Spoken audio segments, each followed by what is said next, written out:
Good morning, it's December 1 na everyone, no? So, magpasalamat tayo kay DTI Secretary Cristina Roque everyone at mayroon tayong 500 na pwede pala nating gawing pang Noche Buena, no? Salamat, madam! At kahit papano, hindi pa naubos lahat.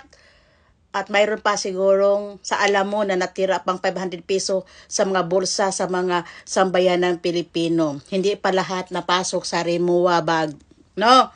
So, kung ang mga Pilipino ay hindi kikilos at walang gawing talagang matapang na aksyon sa 26, 27, hanggang 28, siguro magiging 300, 200 at 0 na lang. No?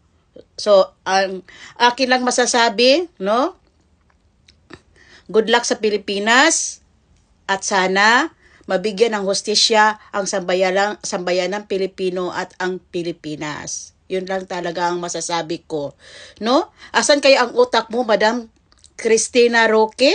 No? Ikaw kaya mag-budget ng 500 pesos sa Noche Buena. Alam mo naman ang mga Pilipino. 'Di ba? Ewan ko sa'yo.